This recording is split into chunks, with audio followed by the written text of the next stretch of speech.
wider audience than just the academic. That's kind of my goal here. Yeah, solid. I'm definitely in agreement with that. Yeah. I actually haven't seen the Q&A yet, so I might have some duplicated comments as well. Do you want to? Well, you have a bullet point. You just jump into your stuff, and I'll pile on where necessary. So first thing as well, I went through the responses, and the responses were really good, and it really clarified some of my understanding. So thanks for that. The first point was mainly the first 2 points, I think, were mainly just about some of the English and the language, which you said is a copyright is going to go over. So point 3 in bold is that the technical description is somewhat difficult to understand. Yeah, so some parts are not entirely clear. So one of the examples that I've got is just to prove this a little bit is that there's a number of definitions in section 1.2 main concepts, the clotho and the atropos, which are kind of new terms. If you go down to section 2 with clotho selection, the first sentence of that section describes what a clotho is in great detail. So this is a clear kind of description of what a clotho is. And I think that sentence would fit quite well when you actually introduce the term clotho, similar to some of the other things like the flag table. So in these definitions, to make these a little bit clearer in terms of what they're actually doing, which you do define and are clear later on. So Adrian, from my point, actually, I think a problem I have with the paper is it assumes a lot of knowledge in terms of hashgraph from the reader. So wouldn't you recommend that we actually start in, with the basic introduction of the gossip protocol, and then, the variations and how the flag table plays on that to create faster pathing routes, and, then the introduction of the clotho, while having explained the pathing routes, and then how clotho with 2/3 majority creates the Byzantine for the atropos, and then sort of lead the story in that direction to help guide the user. Yeah, I'm trying to think of, I'm going through the points that I've listed, and I'm trying to think actually do this. So through the introduction, yes, I agree that the introduction modified to include a lot of to modify the narrative, as you in particular, on top of what you is also a clear motivation why in particular this is happening and how it improves on the previous model. So one question that I had just as I was reading this, which I'm sure people can probably answer for me, is the question as to why you're actually using a DAG in this particular instance. So DAGs are useful because, for example, if you take Tangle, every node on the network can contribute to the DAG, and it increases transaction throughput, essentially because in this model, there's got like a small number of nodes which has been selected from like a delegated proof, and then you have a DAG on top of that. So in delegated proof of stake, you just have voting, which gives you the Byzantine fault tolerance. Using the DAG seems to be more complex or more time complex, actually. I'm not sure. I don't think it was obvious to me that this would actually be a faster method. Then makes sense to anybody else? Yeah, no, I'm 100% with you there. I have similar thoughts on as well, but I think it goes back to that there's a separation in terms of what the DAG's purpose is, what the delegated proof of stakes purpose is, and what the main chain or the opera chain's purpose. I actually have similar concerns. Once you reframe that in terms of throw away delegated proof of stake, only look at hashgraph consensus, the gossip protocol, and then if you look at hashgraph specifically in terms of their round basis and their witnesses, the big changes here is actually just that the flag table makes that pathing a lot faster instead of needing the whole index of the whole node network, and that gets you to the clotho, which is really just a witness node, and the atropos, which is really just the Byzantine agreed upon node. So when that's why I myself am not sure about all of this stuff, which I still want to discuss with the on-site guys as well, so maybe they want to chime in here. But when I reframed it for me in that perspective, it makes sense. But then a lot of the other things don't make sense, like because you're using hashgraph as the consensus. Yeah, I agree with you entirely. By the end of it, I realized, the extra terms that you're introducing is complexity and calculate gains. Right? That's the big chain. It changes the time calculation overhead for the hashgraph structure. So I think there's disconnect. The on-site guys would have. Yeah, so fundamentally, I think that's the novel thing that's being used for the flag table, essentially. But I think that would be applicable to a network where the DAG is being used, not just by a small number of nodes. Yeah, so maybe let the other guys chime in. Zeal, I don't know if the guys have any comments, or I know they prefer to do this written, so maybe we should do another Q&A cycle on paper, but I mean, let us know. But before that, let's just, they'd like to explain a bit about what you mentioned about how it's similar to hash, right? So basically it's DAG, right? Well, this paper discusses DAG, and the nodes are members. So finding the path-wise can be very similar to Hashgraph, but the way to do that, like you said, is fact table makes it. So we couldn't really understand what part that you think is similar to Hashgraph. Yeah, I'm there. So the flag table and how it identifies witnesses and how the gossip protocol works, I mean, that's a modification of the Hashgraph principle, unless it uses the same round mechanics, it uses the same gossip propagation, it uses node information, it uses the same parent structure.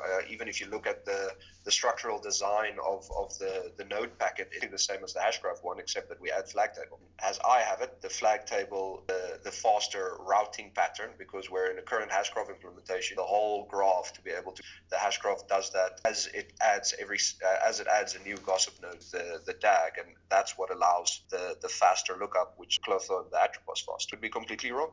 I agree with you. I think they're translating, so there's going to be a little pause. No worries.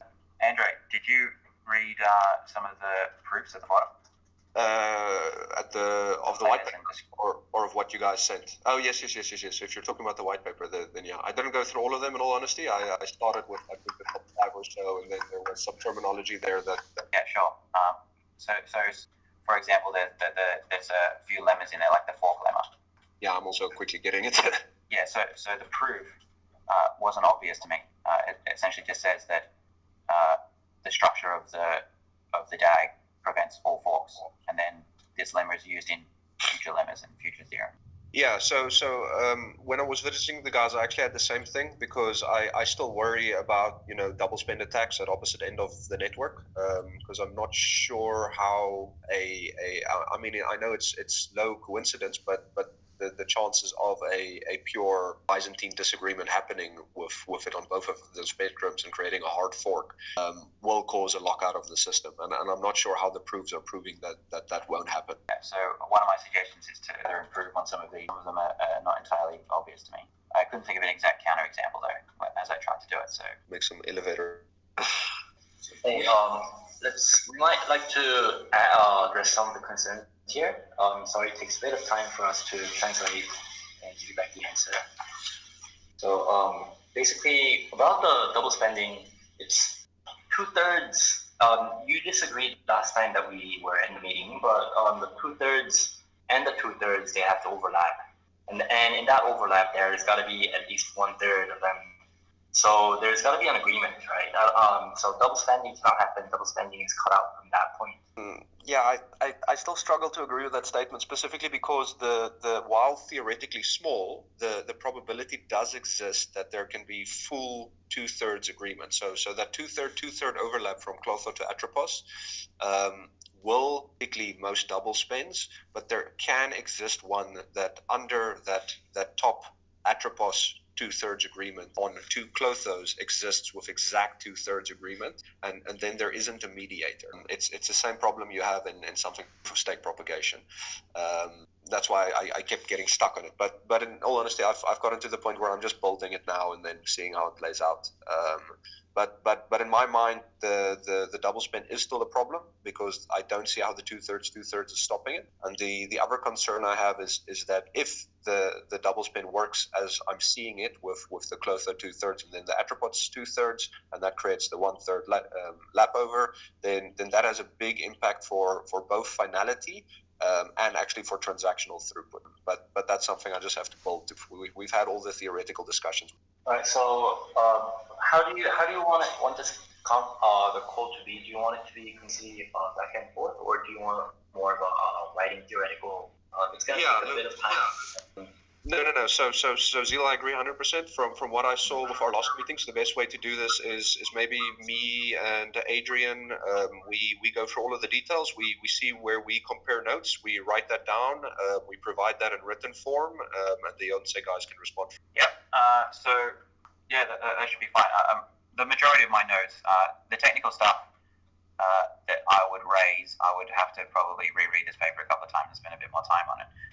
But a lot of my comments are just going to be general paper structure and ways to immediately improve it in the next kind of couple of days. So I'm not sure whether we want to argue over, not argue or come to consensus over the technical implementations of this thing, or whether we want to try and just the general structure and quality of the paper. Especially for the white paper that they want to get out. That's purely about the story. So let's focus there on the structural things and really less about the technical implementations. The one thing we will need to get agreement on is if I'm confused about the hash graph implementation. This is not a cross clear, and so that we will need to agree on. But that I can have a offline. I don't actually have your comments, Adrian. I apologize. I was going for all my mails. Joseph, do you have them quickly at hand or something that you can maybe send? The Q&A from Adrian. Where I have here an answers to Sigma Prime document that's. Yeah, okay. Let me forward that to you right now. Then I can quickly run through that. And so when are you guys building your blockchain, Adrian? So similar to question as to when we're doing our ICO, right? That's always the next two, isn't it? when you have the technical knowledge, everyone assumes you're going to be doing your own one. Yeah, not anytime soon, my friend. I've got a few other research projects. Everyone just keeps asking when ICO, and I'm like, guys, this isn't all the space is about. There's a lot of research and work we can do without needing to raise a lot of money. But let's see. Yeah, that's right. So maybe we can just kind of go through these. A lot of mine are. Sorry, give me 2 seconds. I've got to fix some audio. Hey Zeal, can you ask from the Yonze guys about the next stage? What sort of a time frame you're looking at to release the rest of the technical white paper? I'm sorry, the time period, did you say? Yeah, so this is a part of the this is just a protocol, but then are we gonna get a full technical web paper soon? Do you have any idea when is? All right, just a second. All right, Andre, I just sent it to you Thank you. Let me grab it quick.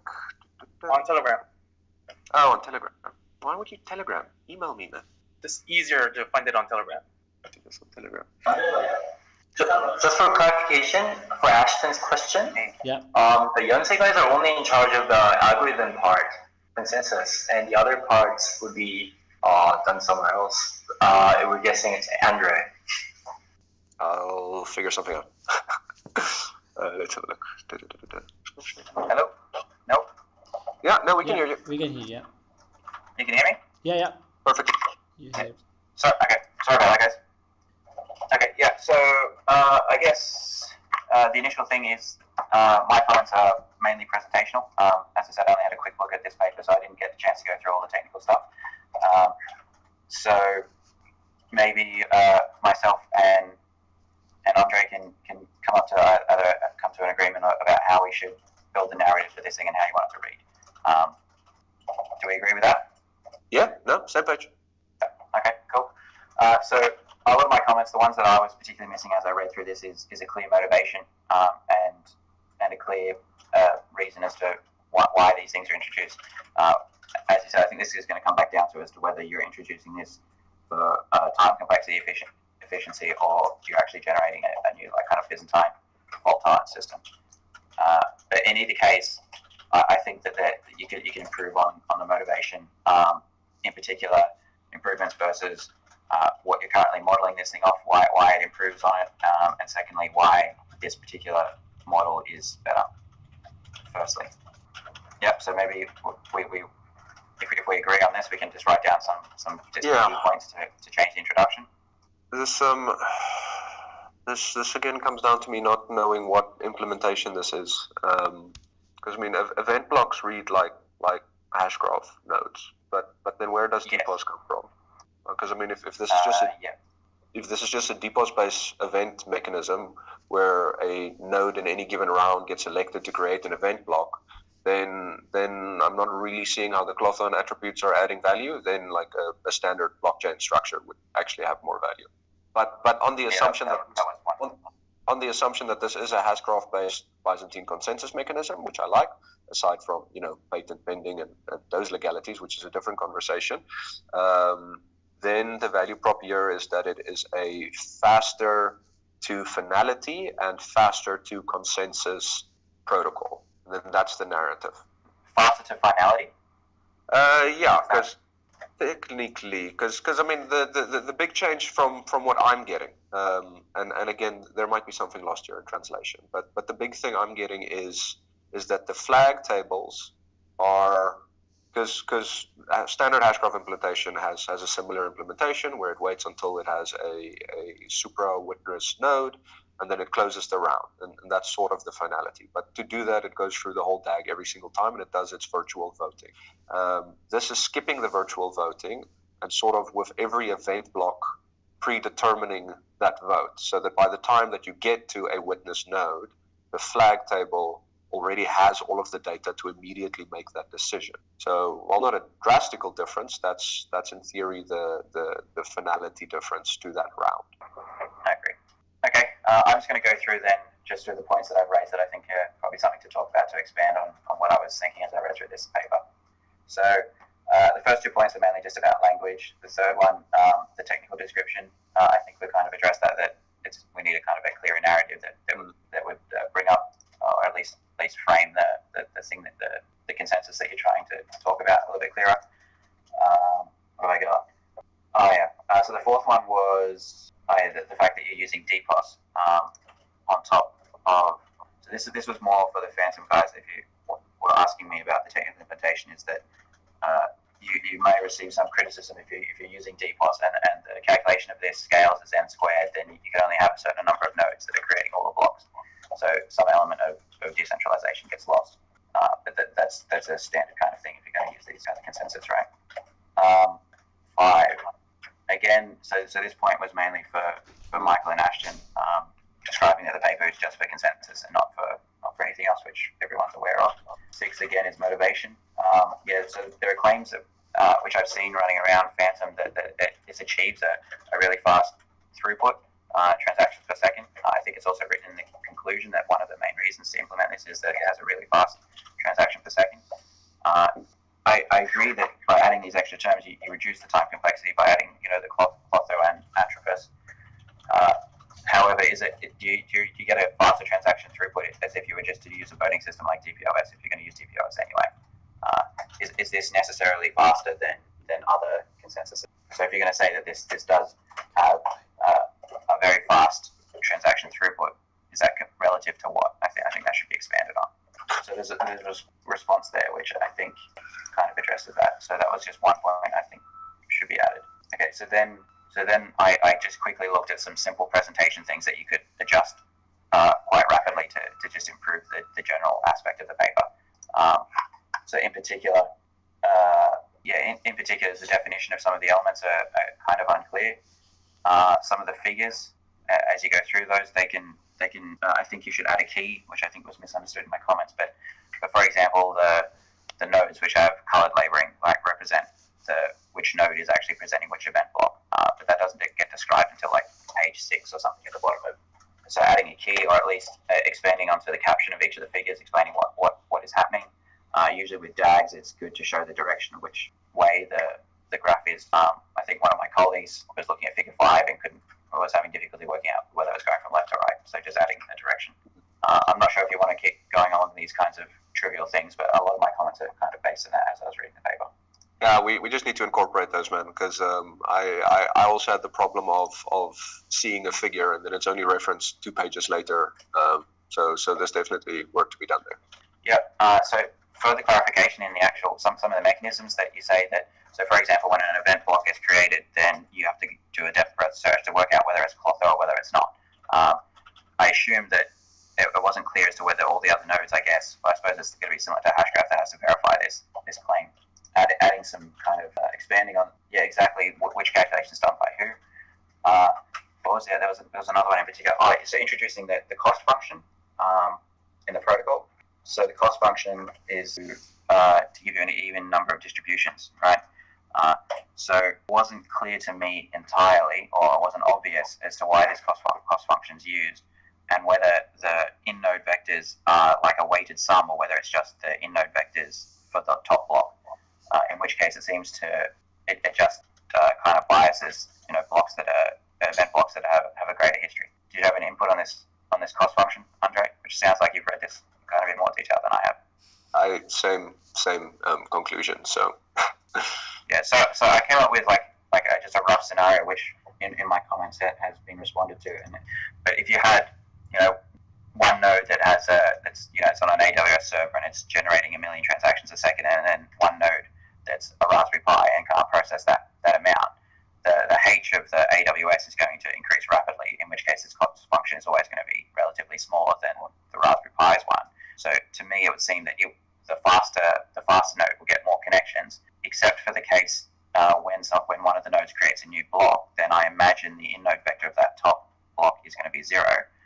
In which case then there's an even probability between the two nodes. Just at first glance of looking at this and quickly thinking about it, it doesn't seem like there would be an equal distribution of connections, right? Because if we produce small blocks, we'll get more connections.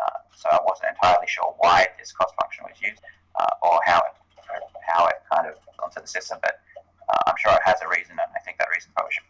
So in the response to my comments, I think the authors said that they were going to have a look and expand on that cost function. So I was just confused as to why it was introduced when I was reading. I'm getting up to point 7, some of the notes that I've talked about. So in the conclusion, you introduce a term that says the LCA can perform in order n squared log n, which isn't referenced anywhere else and wasn't obvious as to where that number comes from. You should back that up or at least verify where that comes from. Yeah. So so one of the other guys that had a quick look over this. Through some of the other consensus papers that he's been looking at, there was a number of other references that he thinks could be added to this. Just as a general comment, I can send some of those references through in the kind of distributed community that apparently a lot of the other papers reference. So that's just a small comment. I could probably send those through. The interesting papers to read anyway. So I had a few technical questions. One is the cost function, which I've kind of just talked about. But again, this is probably just because I haven't read into too much detail or thought about this long enough to figure out why it would work. But it's kind of nice if the paper tells me. Yeah, so this is kind of a little bit more technical, but the paper claims to be asynchronous entirely, which kind of is an issue if it's going to claim complete asynchronicity and getting Byzantine fault tolerance. But the comments clearly, the responses to my comment on this is essentially says that it's time bounded in terms of and it has partial synchronicity, which works, the FLV impossibility.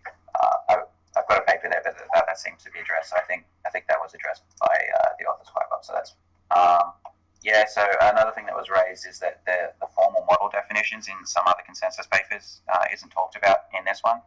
I've got references and examples of papers in particular and the sections that talk about these kinds of formal definitions, and I think bringing them to this paper would be useful. So in particular, guarantees of safeness and liveness in this consensus mechanism, and how those guarantees work through written examples, I guess. Feel free to stop me at any time, expand on some of the points that I've got. So the other thing that I raised was there's no talk about the actual gossip protocol between the nodes. Response to this, so if there's no discussion of the message complexity, which is commonly done in other consensus papers, but the response to this is to say that you don't need to talk about the message complexity because you're using the graph theory to organize the consensus. I'll have to think a bit more about that, but that's potentially fine. So then when we get into some of the lemmas and the definitions at the bottom, to me, as I read them, I wasn't entirely sure whether I agreed with each of these proofs. So I think that they should be expanded upon, or at least have a little bit more detail. So one of the examples that I raised was that there's a proof that says that all nodes synchronize all nodes to all other nodes. And so therefore, any node that is an attacker and can be determined because of the fork lemma.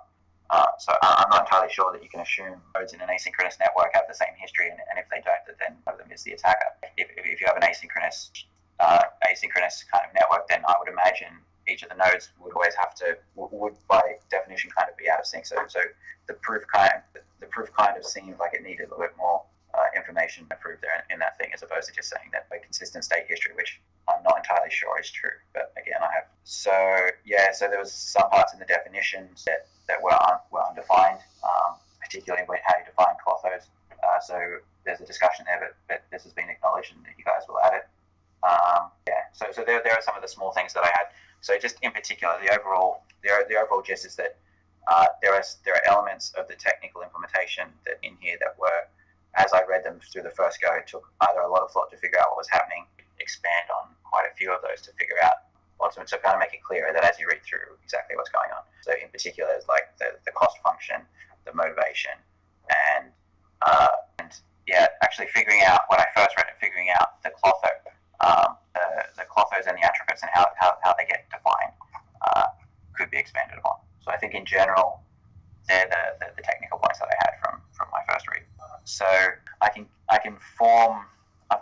of things so that I can either respond to these responses, give kind of a written acknowledgement of the responses, and maybe some clearer definitions of how to expand, maybe is probably the best way to go.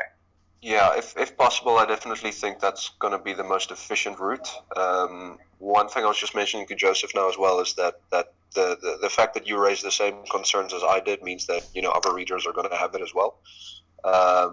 So yeah, but in terms of the way forward, I think let's use this document as a living document. I think maybe instead of a back and forth pass, let's maybe just turn it into a Google Doc so that we can collaborate. But that'll be the best way forward, so that we can finalize that and then incorporate it. Oh, I agree. I think the first point is mainly to understand what kind of paper this is, so that we can have the narrative, which is the first thing that you're raising.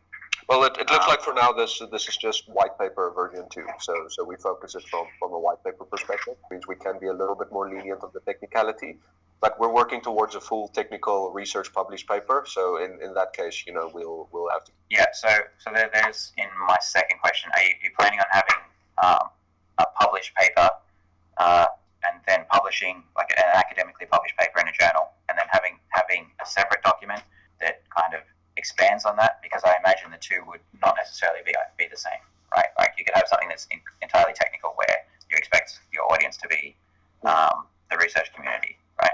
Every other person that wants to kind of work out how Fantom works. That's how I've got it. Ashton, maybe just give that confirmation to that statement, please. Just to add a bit more here from the Yonsei people. Yeah, they acknowledge the comments, and what they feel is that some of the premise might be different from what Adrian and Andrea were coming from. That's why they're going to add a bit of more explanation, like you said, and they're going to add possibly some more diagrams so that we can all be on the same page. Yeah, I think that would be good. Yeah, and it'd be great if we could, collaborate together on the Google Docs as well. But there were some concerns about the schedule that Ashton posted up on Slack regarding how there's version 1.0 and 2.0, and it's only like a month apart between them, right? Might be a bit of an issue. I think my understanding was because that was. Yeah. So timeline wise, I think it's definitely important to first formalize the confusion points. Monday's probably pushing it a little bit, but we're going to have to use the doc and see where it evolves and then start incorporating it, unless the plan is just to release a new version of the white paper, because then we don't need to go into as much technical detail, so that should be a little bit easier to adapt and modify. So let me just actually check the notes quick again of what it was we wanted to get out and what numbers. For school today. Yeah, so yeah, no, please. Zeal, can I? A quick clarification from me, just for what we're actually targeting, whether we're targeting a peer-reviewed academic paper or whether we're targeting a paper that's going to be for the wider community. And yes, we agree, because the Yonsei team had the same kind of confusion as well. Yeah, so I agree that there's going to be two steps, but first, in the first stage, do we actually target for a wider audience, or do we actually target for a deeper audience? And what the research team is thinking is that it should be purely from the research point of view, not the strategy. In their research, it should be like the deep audience first, and then we should start explaining it easily to target the wider audience. So that's their point in coming up with a full technical paper instead of just white paper version 2. Okay, so some of my comments might not be applicable. So if we're targeting an academic paper, but if we target just clarity. The comments are still valid for when a technical white paper gets released as well. But yes, if the target is a technical paper, then there's still a bit of work needed in terms of clarification and purpose. So I'm just trying to keep it into consideration with the timelines that I see here, Ashton. I see it was supposed to be published technical white paper version 1, 3rd of July. 6. Zeal, when was the announcement? Past we have released what was the announcement that you did? So, first, we originally had it scheduled on 29th, right? Yeah. We just announced that it's going to be delayed, and that exact date of release is going to be announced further. So we didn't give any dates yet in yesterday's announcement. Right. For the community perspective, like people who loyal to Fantom and they are looking for their perspective, they're thinking like, okay, Fantom released executive summary earlier.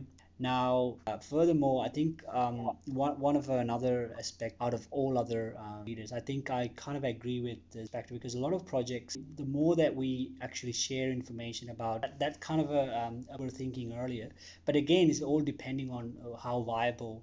Andre, what's your thought in a way that by looking at and So two schools of thought I have on that. The one is few small tweaks we can fix it if we frame it that this is only the paper for the Latches protocol and absolutely nothing else. Yep. And we make it clear it won't be discussing the network, it won't be discussing the gossip, it won't be discussing this is a difficult one to remove, but let's say that's in there.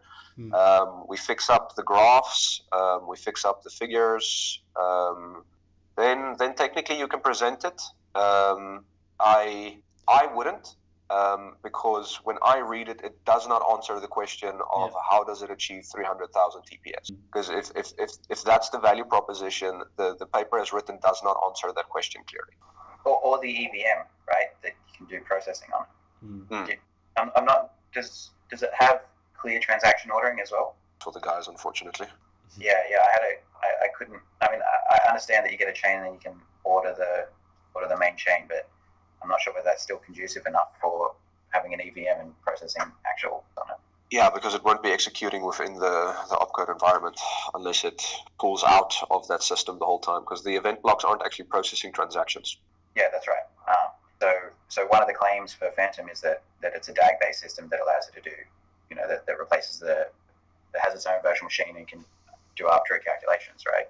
So if you have to be careful how you present this paper, but as you were saying, that this is just the consensus if it is the consensus. So, I mean, personally, again, my opinion here is I wouldn't, because it doesn't answer those questions. But at the same time, I mean, if you frame it as a 100% technical paper, it needs to answer those questions. That's a full stop statement.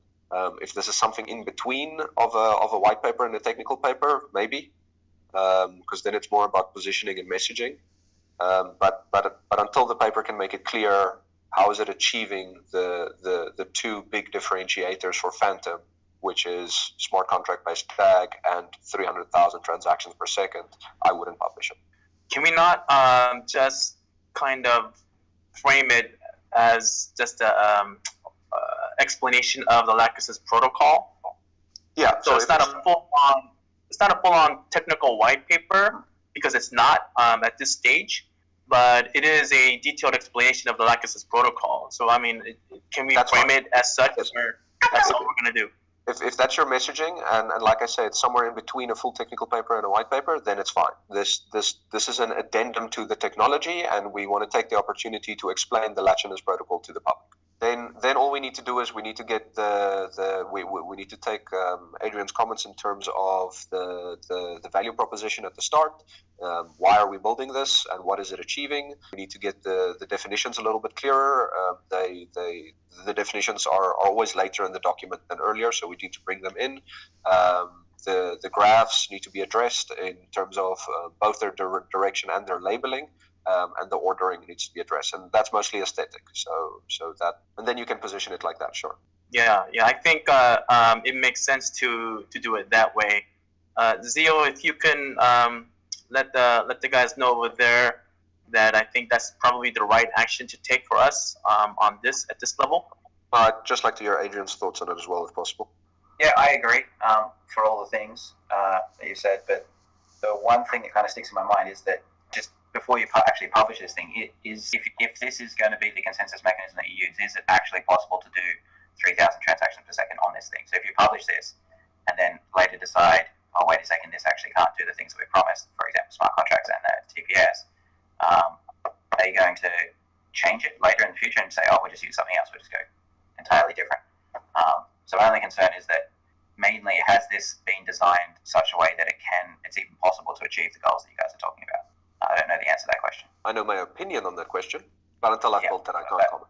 Yeah, so I'd just be wary about that. Just if this is the thing you're presenting as a stepping stone, is it even possible to get to the end goal with? So Joseph, when last we spoke, the Yonsei guys were busy with building the code proofs and running it within their simulated environment. Have they accomplished that yet? Zeal, can you relay that Andre's question to them and then kind of find out? That's the last communication that they had shared with me and Andre, Zeal, just so that you know, is that they were working on writing the code to do the simulation. So can you give us an update on that real quick?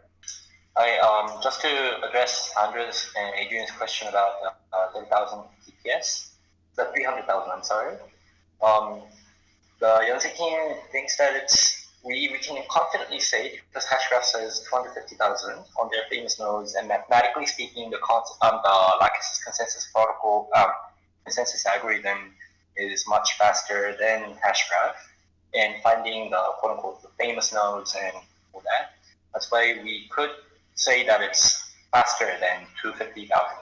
So would that be enough? I would then just strongly avoid mentioning the TPS claim anywhere in the paper. This is just a definition of the Lacaze's protocol, nothing more. Yeah, if you're going to put a specific number in there, it has to be validated. So no numbers, none of that. This is just we'll use that exact terminology. You just use Zeal. This is the Lacaze's protocol is to discover the known witnesses and the suprapaths faster. Yeah, then we can position it like that. Joseph, Ashton, happy? Yeah, that works for me. Yeah, all good. I don't want to. Yeah, all good. Yeah, I mean, I don't until we have more clarification on the actual simulation for us to actually make that type of claim for TPS on this paper. I think it's a little too early, so let's hold off on making those claims for now. I think one of the thing with our previous papers and all the one of a 9 to 10 different admin, one of the value proposition. A lot of people are asking for that particular. People will have a negative. I think Zeal after this call, Zeal and all Alex and everybody else, we're gonna have it. And Adrian, do you have any questions to? You want to ask anything from in terms of? So I wouldn't say that I have read this in enough detail to ask any proper technical questions. The ones that I'd ask, I probably could have figured out myself if I read it enough. Cool. So at the moment, the responses that they've addressed from the questions that I had are sufficient. Okay, so then in terms of next execution steps, we'll do a Google Doc. We'll keep expanding on the Q&A. I'm not sure who's dealing with the graphs and the actual specific done by the Yonsei guys, or do we have a technical writer? Or the Yonsei guys are going to add more explanation and the graphs, but they do definitely need the copywriting or editing to make it more clear, grammatically or copyright-wise more accessible, readable. There was mention of a writer, HCI. I saw that mentioned. There's a Sydney base. Then I think the Yonsei guys will add the extra explanations. They'll look at the graph reordering and maybe some extra explanations on the graphs themselves. A little bit more like hash graphs v comments on the documents. We'll incorporate them in. More examples are added and more definitions is added. And then as soon as that's done, we'll get it over to the HCI guys, and they'll start making the amendments to more readable, and they can just coordinate with. Sound good? Yep. Oh, good. Yeah, I've got some auxiliary notes from some of the other guys that read it, so I just checked those in. That probably aren't. Okay, perfect. Just one thing. The research team is using LaTeX software in writing out the technical paper. So what they're proposing is instead of having the entire paper up on the Google Doc, they would like to add explanations on the feedback that Adrian had sent us. We received exactly that. So the Q&A that Adrian did is we're going to upload as a Google Doc, and we're going to use that for communication. So we're not going to use the paper directly. The paper we keep as so don't change that. Okay. Right. Awesome. Then our target is, I think it was soft set for the 3rd. So let's see how much the research guys can get done over the next 24, 48 hours. Solid. Thanks, guys. Thank you. Cool. Thanks, guys. All right. Thanks. Thanks, everybody. Bye.